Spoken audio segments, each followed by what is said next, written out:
Groeien met Groen Staal is onderdeel van het Groeifonds. In deze aflevering luisteren we naar Jenny Lieu, Universitair Docent bij TU Delft, en Yusuf Dirie, Promovendus bij TU Delft.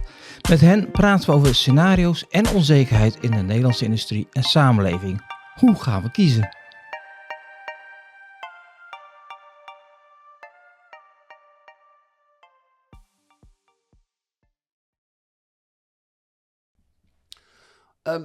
Jenny, welcome back. Thank you very much. And Yusuf, welcome to the podcast. Thank you for having me.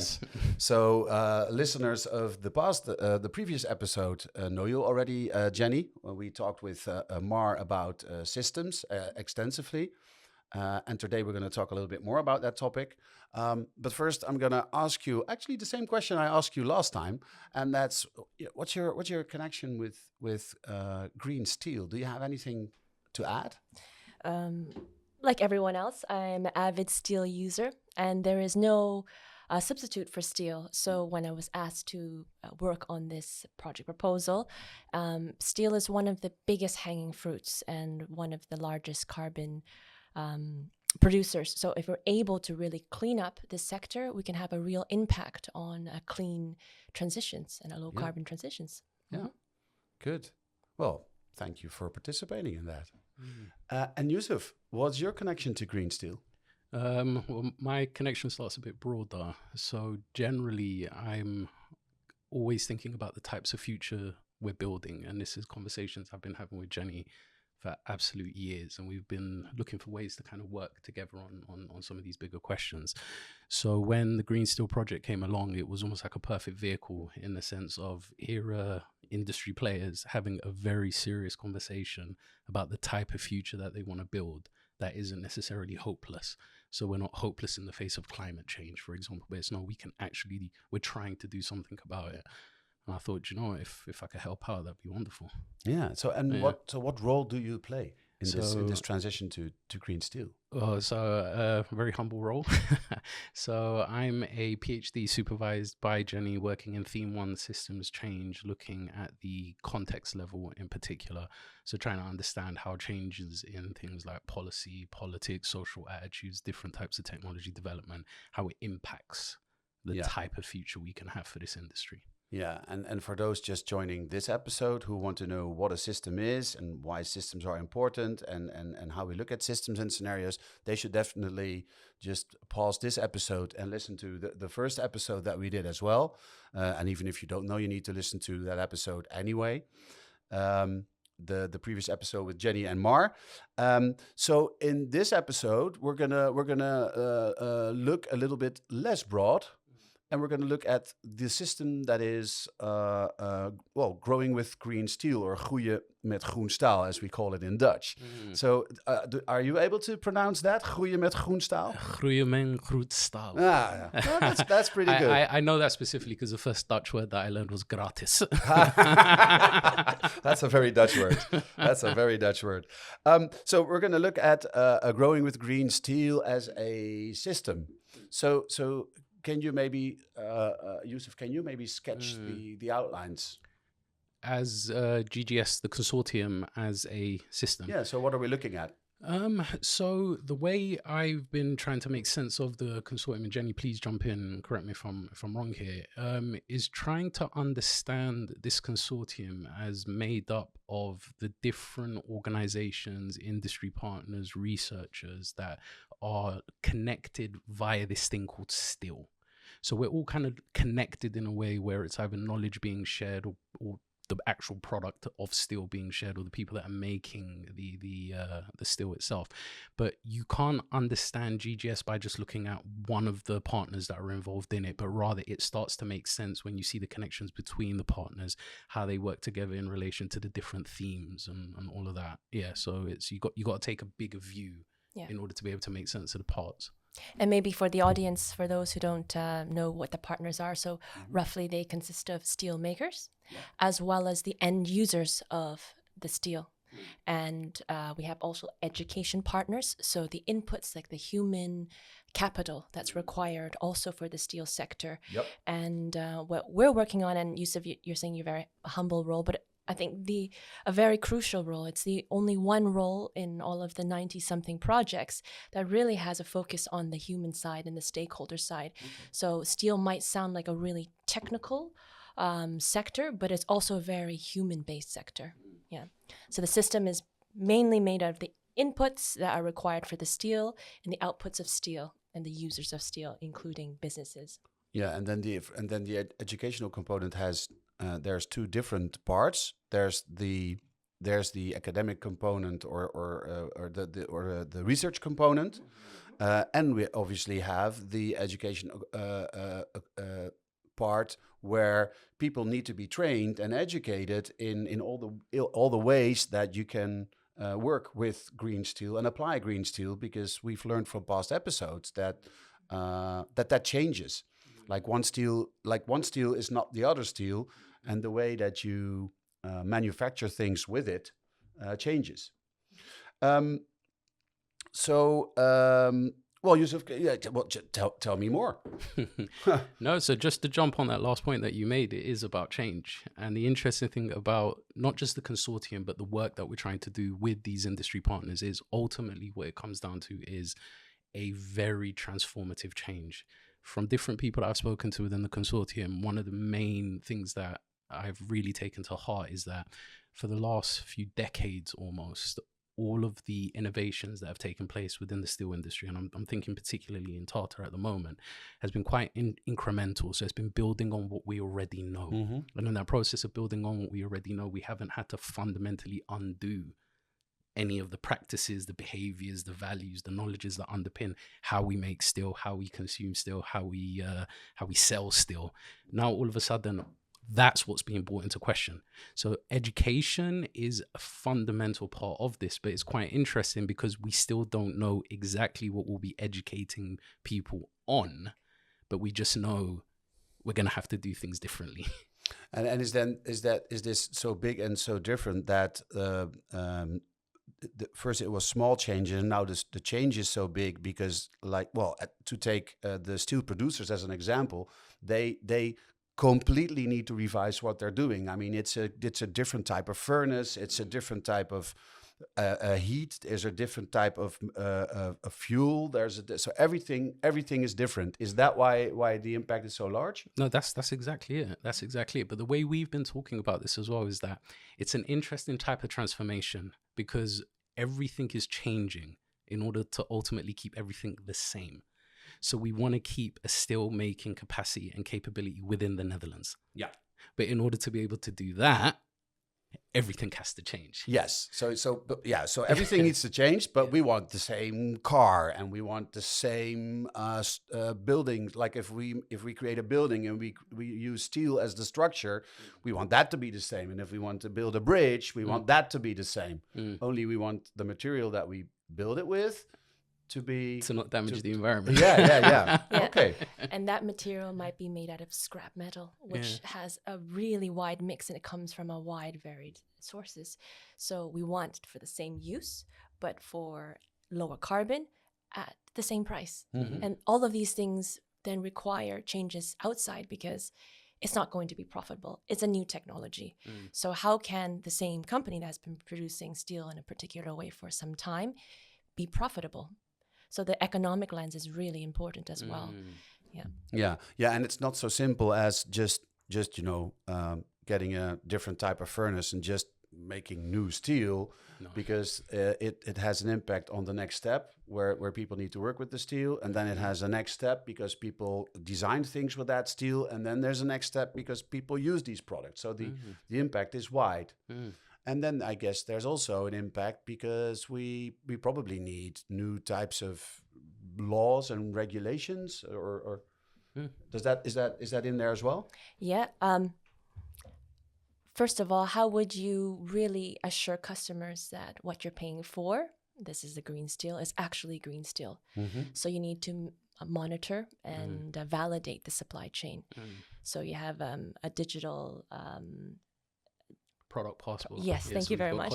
Yes, on that exactly. Yeah. That looks at the whole value chain of how steel is produced, including when scrap metal is introduced. And does that give consumers assurance, and then every company has their own digital product passport. Is that viable? And if you think about all of the administrative processes, it also has costs. But also, aside from costs, is the energy use of storing this data. So we haven't even begun to talk about the knock-on effects of what these changes may impact. Yeah. And if I could just jump on there as well, I think the point that Jenny's very eloquently pointing to is it's not just changes within a single organization, and it's not just changes within laws, for example, but this is also about changing the relationship between different organizations. So the role of government, for example, in this transition has to change. Is it simply a law passing authority? Is it the custodian of the peace, or all of these sorts of things? Or is it now being asked to incentivize market demand in the sense that it's helping customers be able to buy, or creating the demand side of it? So there's a lot of relationship changes, and what we're trying to do, at least in our work, is trying to understand what do those relationship changes look like, and how feasible is it that if I'm asking you to do this in order for me to be able to do that, how likely is it that you'll actually want to do that? So when we were talking just before we hit the record button, you were talking about an acronym. Does it make sense to take that acronym and just move through the letters because it gives a nice full picture of the whole system? For sure. Yeah. Or at least the context that GGS is existing in. It's a really nice way to be able to look at that. So what was the acronym? So the acronym is PESTLE. Yeah, so that's PESTLE. That's it. And Okay. I've got this written down so that I don't forget. Yeah. So the P stands for political, the E economic, the S social, the T technological, the L legal, and the E environmental. And maybe just to explain a little bit of what this framework is that it is a way to analyze the GGS system. So these are kind of more outside factors that can impact what we would call the inside system. Okay. So the system is the different parties. So it's the government, it's the companies, it's the consumers, it's everybody that's using the steel. And this, is it a model, a PESTLE model, or is it a PESTLE? But so the PESTLE framework is those are the influences on the system. Yes. So I usually have I think about it in terms of, like, for example, we're in a building right now. But this building exists within Rotterdam. Yes. And it's impossible to be able to understand this building that we're in without taking into account the fact that we're in Rotterdam. Yes. So PESTLE for us is a way of being able to understand the outside environment within which we're operating, because you can't understand GGS without understanding the political aspect, without understanding the technological aspect around it, but even the social aspect, the people, the local communities that live near the sites as well, and how they would respond or react to any of these sorts of changes. Well, let's go through these letters. So let's start with a P, which stands for political. Yeah, the politics, that's quite important in terms of the support that Tata Steel needs from the government, is that we need subsidies.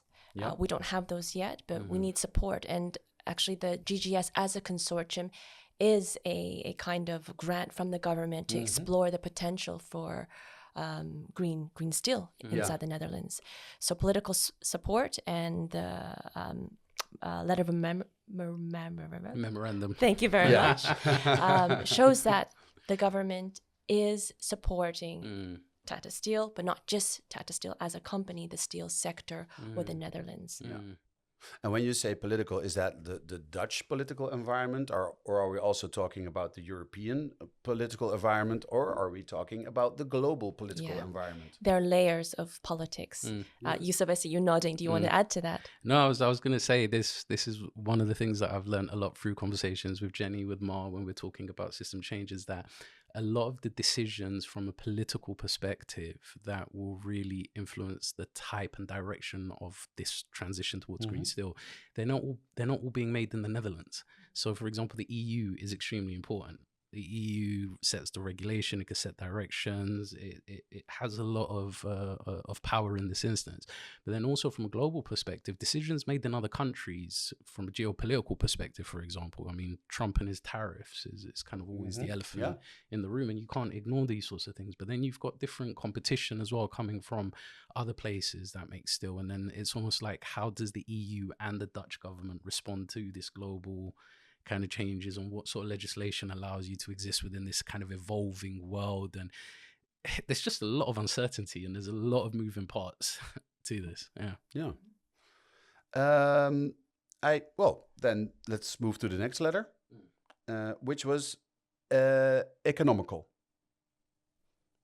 So what I'm going to do with this letter, I'm just going to look to the left and to the right, and because you two know best who is the right person to jump right on that letter. Yeah. So economics, the easiest way I've started to try to understand it is trying to think about the fact that, so for example, in many of the plans, you'll see this idea that hydrogen is the future. There's a lot of industries as they move towards this green transition that they're really banking on hydrogen. But from an economic perspective, what is the cost of hydrogen going to be 5 years from now, 10 years from now, 15 years from now? Does the economics make sense in order for these plans to be able to do that? And it's not just the economic prices. You've got the price of electricity. You've got the price of carbon being factored in. And this is all part of the mix from the business case that Jenny was talking about as well. And the cost of a new blast furnace as well. So at the factory level. So all of these add up, and there is a gap between what is the price of steel now versus the future price of low carbon steel, and who is going to pay for that shortfall? Consumers. We don't know, but there's a funny quote. I remember my cousin will always ask, who's paying for the party? Because that's literally it. We're trying to do something, but there is a cost to be paid. Then who's going to pay for it? And do the economics make sense? And again, this one definitely is global, because I mean, like, well, China, for example, where they produce a lot of very, very, very cheap steel, that can disrupt what we're trying to do with green steel in the Netherlands or in Europe. Completely, and I think we're seeing that as well in other parts of Europe. So I can never pronounce the name of the company properly, but it was in Germany, ArcelorMittal. So double check me on the pronunciation there, but. They've pulled out of their green steel transition plans, despite the government providing them the subsidies or saying that there's an intent there, because for them, at least, their argument was the economics don't make sense anymore. So, economics is definitely important. Okay. Jenny, do you have anything to add on the economical aspect? No? Okay. So then let's move to the next one, which was the S, and the S stands for social.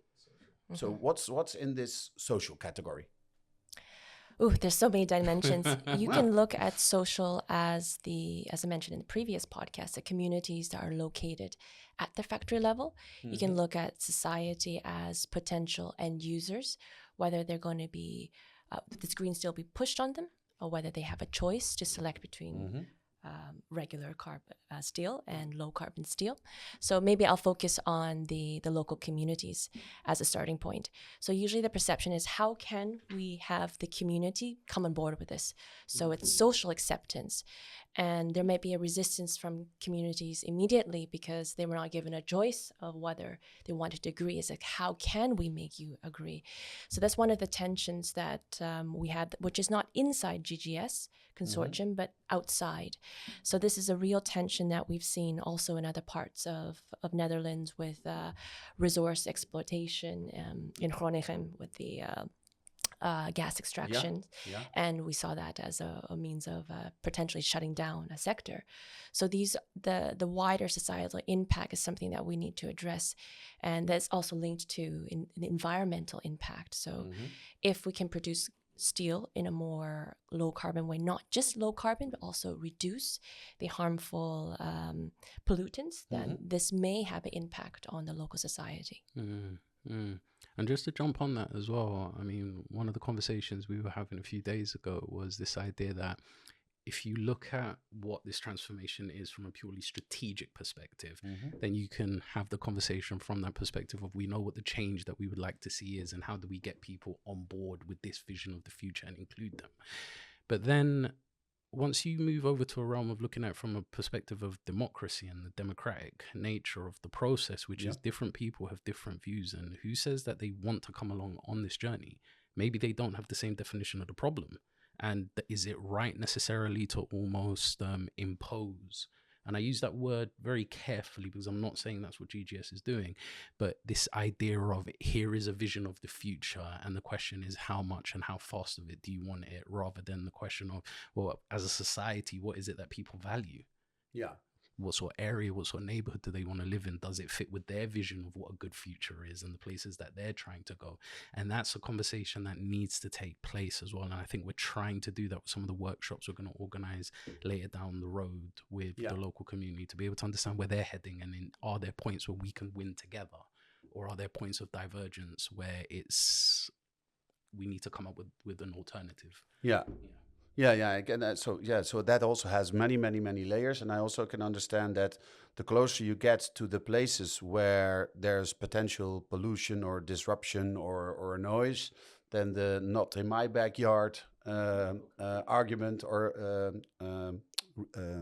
card will probably be played. Very much so. I mean, funny story was, on my first day when I was visiting the Tata site, I flew in from London to Schiphol Airport, and the taxi driver that drove me to the site spent, I would say, 95% of the journey explaining to me the exact reason why he did not like Tata, why he wanted the plans to fail almost, and then turned around at that exact moment after he'd gone on this speech for 25 minutes, asked me, do you work for Tata? And I was just like, even if I did, I don't think I'd tell you now. But it was quite interesting because it was a window into not just his thinking, but then after he said all of this thing about the steel industry and why he doesn't like it, then from a geopolitical perspective, he then said, but, as war is knocking on our door, maybe it's going to be one of the sacrifices that we need to make in order to have this site there. So it was quite interesting that even within himself, despite having such a strong opinion in terms of, I don't like this, there was also a window of opportunity there in terms of, well, I could like this under these circumstances. And that's roughly, I think, what we would like to try to explore as well. Was he basing his the views that he was expressing to you? Was he basing that on the correct information? I'm not 100% sure, but the one thing that really came through to me was the emotive and emotional nature of what he was saying. And I think this is one of the interesting things about this transition, that it's not necessarily just a technical transition, but there's an emotional element to this. For example, if we introduce new technologies onto the site and the factories, you're going to have to take the workers on an emotional journey in terms of saying some of these jobs might not necessarily but even within the local community, there is that emotional element, because if you're from a part of the local community that might have become ill because of whatever's in the air, or at least you perceive what is in the air. In this instance here, it's difficult to be able to bring evidence to an emotion fight. Yes, and they might not believe it. I mean, you can tell them like, okay, but we're doing this in a new way. It's going to be absolutely clean, and they'll go like, yeah, you said that the last time. And that can erode trust. And I think what we want to avoid is putting judgment as it's a right or wrong perspective of what the future looks like. We want to capture what Yusuf said, the emotions and the impact of transitions. And there's an element of justice, as much as it's a technical transitions, also societal, social transitions. So the EU says with a just transitions, we leave no one behind. But some people don't want to go on board. They want to be left behind. So there's also this kind of dominant view that everybody needs to go forward. But in reality, maybe we want this to shut down so we have a nice life. But does that have wider impacts? Yes, if there's a war, then we have, as Yusuf mentioned with this taxi driver, where it is the steel production. So I think it's giving space for these different perspectives and to capture and to say that altogether, is there a way for us to proceed forward? Not saying that because we're in the GGS consortium that we're pushing forward this lens. This is a lens of what we call incumbent players. So the key players in the sector, the largest ones, the ones that are in power, those who are the steel producers, but also large companies and firms that depend and have been in Netherlands for half a century or more. And also the government being, while the government is not part of the GGS, they're a really important key stakeholder. So these are all powerful stakeholders wanting a future to happen. So imagine the taxi driver or someone who's just living a kilometer or two away from the site. How do they feel if that was imposed on them, that this will go ahead regardless of the sacrifice? Yeah. Okay. Let's switch to the next letter. I mean, we can. I think you could like spend an whole episode on each of these letters, but for the sake of time, let's move to the next one. And the next one is the T for technological. Yeah, and technology, the easiest way that I like to think about it is in large part almost the readiness of some of these new technologies to actually be implemented. What is it possible? Is it feasible? But also the interesting thing with the consortium is that many of the partners are actively experimenting with these new technologies. And with these demonstrators, at least from how I've understood it, if it works at the demonstrator level, then the next question that then gets opened up is, will this work at scale? So it's an interesting one. Yeah. And with technology, they're currently applying one that has been applied elsewhere. So it's not a completely new technology in terms of the blast furnace, but there are technologies that the system is reliant on. For instance, as we spoke in the previous podcast with Mar, hydrogen. So if hydrogen is not ready, then what will be the interim solution? So one of those interim solutions would be gas, natural gas, or biogas, biomethane as interim measures. And this also has implications because where are we going to get the feedstock for biomethane? And so a transition is not just one big leap. There might be multiple steps. And if one technology is not ready, do we stop the transitions, or do we find the next best solution, which is not completely low carbon, but is moving towards a lower carbon? Yeah, so when we talk about technology, we're not just talking about the technological way in which we're going to produce green steel, but it's also everything around that, and also all the technologies that are needed to feed whatever's going into the factory. New technologies to improve the quality of scrap metal, or new technologies to work with the new type of steel that comes out, green steel that comes out of this factory. So it's a very, very broad topic. It's a very broad topic, but to make it quite specific, one of the students, we were working with a master's student at TU Delft, she was looking at it from a perspective of what does this mean in practice? So for example, we could talk about broad themes like, okay, we're going to introduce AI into the equation, for example. But then the next question we're trying to explore is, well, what does this mean in practice? And that's also another interesting way to look at the technology side of it. All right. Then we go to the next letter, which is letter L, which stands for legal. Legal, and this is not my domain, so the key things that jump to mind are things like environmental permitting, emission rules, safety regulations, so those sorts of things that from a legal perspective kind of set the rules of the game in a very hard way. Yeah, legal or policy is also linked to politics, political appetite to support a transitions, because aside from a green steel or industrial transformation, it's very much also an energy transition. So there's multiple transitions that are going on.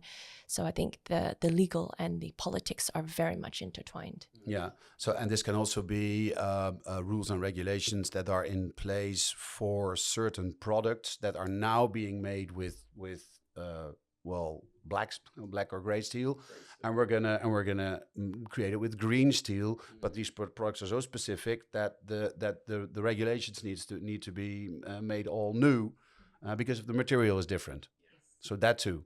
So again, actually, it doesn't really matter which letter we choose. They're all extremely broad, and they're all interconnected. Yes, with a lot of levels. Yes. You have a lot of research to do. Yeah. We have a few years to do it. So, and we've also got really good colleagues as well that are working on this as well. It's a lot of let's not look at that, or let's not look at that, because there's so much to look at. Yeah. Okay. Okay, that brings us to the final letter, which is the E, and E stands for environmental. So for most of the letters, we focus a lot on the input, so the energy and reducing the carbon for energy production. So I think it's important to go beyond just low carbon energy production and inputs, and to think more broadly. And one important component of green steel is looking at the reuse of green steel and scrap metal use. So that also has implications across all sectors of society. For instance, in automotives, in construction, as we mentioned earlier, while everything is supposed to change, everything should remain the same, as Yusuf mentioned. So the quality of the steel needs to be the same while reducing the environmental footprint. Yes. So using scrap metal, also there's a circularity, is that the end product of, let's say, a old car can be also then the input into new steel. Yes. That links as well to the technological component. It's a huge piece in what green steel is.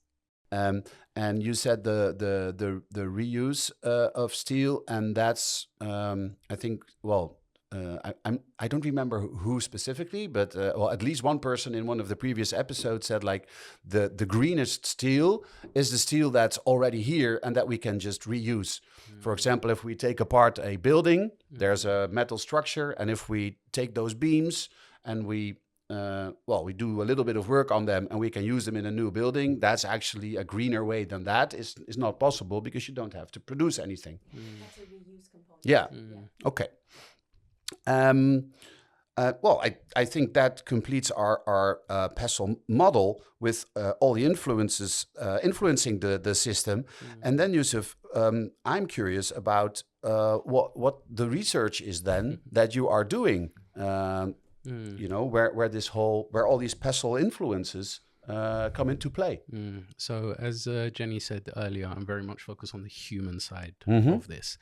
And the kind of easiest way to understand the approach I'm taking is that I'm not as much interested in trying to predict the specific outcome for the future, but rather I'm trying to understand the types of future that can emerge out of how the different people that are involved and the decisions that they're making impact on each other. In this changing context that we talked about, knowing that we do have a vision of the future that we would like to land at. So we have an idea of the destination that we would like to go. We don't necessarily know how we're going to get there, but one of the things that we do know is that it will be a product of decision making. So trying to understand who's involved, what sort of decisions are they likely to make, what is influencing those decisions, how might they change, and then try and put that almost into a narrative form that you can explain the different perspectives that other parts of the system might have to other members of the system and outside the system as well. And Jenny, how will you build on Yusuf's research? Yeah, so Yusuf's research gets that human side, as he's mentioned. So if we look at the factory level, who are the people involved at that level that is required for the change? And you move one scale up. What about the value chain? Who are the important actors or actor groups or institutions that are required that can impact the transitions or be impacted by the transitions? And then one layer outside, which is the context which we focus on in this episode, is the PESTEL, the factors outside that can influence the whole system. So when we look at these three-layered approaches with a really human lens, that the technology is not just a standalone technology, environmental problem is not in standalone, but different perspectives of different stakeholders will have a different impact. For instance, the government will have a different view of how a transition might look like versus an end user group, let's say an automobile company. Okay.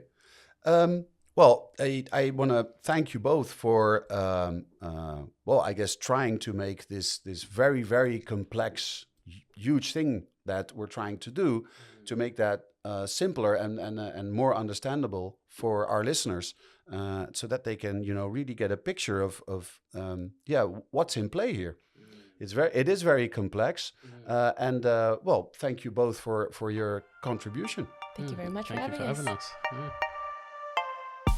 Leuk dat je luisterde naar deze aflevering van Groeien met Groen Staal.